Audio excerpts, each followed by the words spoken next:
वालेकुम वरहमतुल्लाहि वबरकातुह।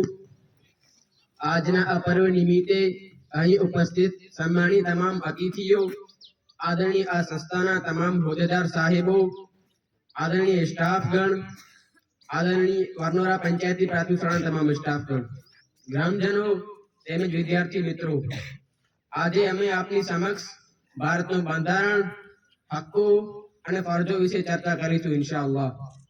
આપ સૌ આ બાબતથી સારી રીતે વાકેફ છો। 1947માં સ્વતંત્રતા પ્રાપ્ત કર્યા બાદ આપણા દેશમાં આપણું રાજ્ય અને શાસન સ્થપાયું છે। કોઈ પણ દેશનું શાસન અને વહીવટ ચલાવવા માટે કંઈક નિયમો, કાયદા હોવા જોઈએ। નિયમોના એ વ્યવસ્થિત સંગ્રહને જ સામાન્ય રીતે દેશનું બંધારણ કહેવામાં આવે છે।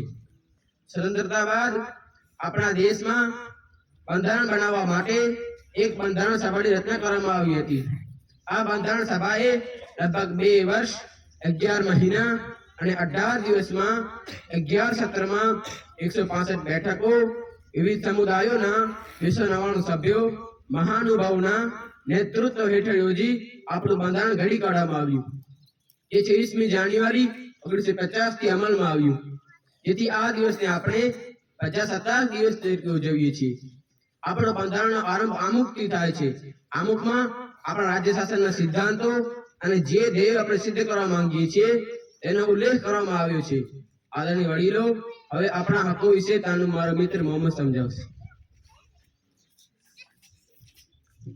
આદરણીય વડીલો, આપણો દેશ લોકશાહી દેશ છે, જ્યાં પ્રજા પ્રતિનિધિઓને ચૂંટે છે।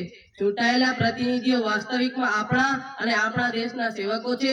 પછી તે વડાપ્રધાન હોય કે રાષ્ટ્રપતિ હોય, મુખ્યમંત્રી હોય કે રાજ્યપાલ હોય, તમામ પ્રજાના સેવકો છે। મિત્રો, આપણા બંધારણે આપણને 6 હકો આપેલા છે। નંબર 1 સમાનતાનો હક, નંબર 2 સ્વતંત્રતાનો હક, નંબર 3 શોષણના વિરુદ્ધનો હક, નંબર 4 ધાર્મિક સ્વતંત્રતાનો હક, નંબર 5 સાંસ્કૃતિક અને શૈક્ષણિક હકો, નંબર 6 બંધારણીય ઇલાજોનો હક। આદરણીય વડીલો, આપણે અમુક હકોનો વિચાર કરીએ તો તેના સાથે સંકળાયેલી ફરજનો પણ વિચાર કરવો જ પડે છે। ફરજ વિના કોઈ હક નથી અને જ્યાં હક ન હોય ત્યાં કોઈ ફરજ પણ હોતી નથી। આમ હક અને ફરજ એકબીજા સાથે સંકળાયેલ છે। એ એક સિક્કાની 2 બાજુ છે। મિત્રો, હવે ફરજો વિશે તમને મારો મિત્ર અમન સમજાવશે। આદરણીય વડીલો, આપણી મૂળભૂત ફરજો આ મુજબ છે। નંબર 1 બંધારણને વફાદાર રહેવું, નંબર 2 દેશને વફાદાર રહેવું, નંબર 3 રાષ્ટ્રધ્વજ અને રાષ્ટ્રગીતનો આદર કરવો, નંબર 4 દેશની એકતા અને અખંડિતતાનું રક્ષણ કરવું, નંબર 5 આઝાદીનું રક્ષણ કરવું, નંબર 6 કાયદાઓનું પાલન કરવું, નંબર 7 ઈમાનદારીથી કરવેરા ભરવા, નંબર 8 દેશના લોકોમાં પરસ્પર બંધુત્વની ભાવના વધે એવા કામો કરવા, નંબર 9 પર્યાવરણનું જતન કરવું, નંબર 10 જાહેર મિલકતનું રક્ષણ કરવું, નંબર 11 હિંસાનું આચરણ ન કરવું, નંબર 12 રાષ્ટ્રની ઉન્નતિ અને વિકાસમાં સહકાર આપવો। આદરણીય વડીલો, જો ફરજનો વિચાર કરવામાં આવે તો દરેક વ્યક્તિને તેના હક આપોઆપ મળી જાય છે।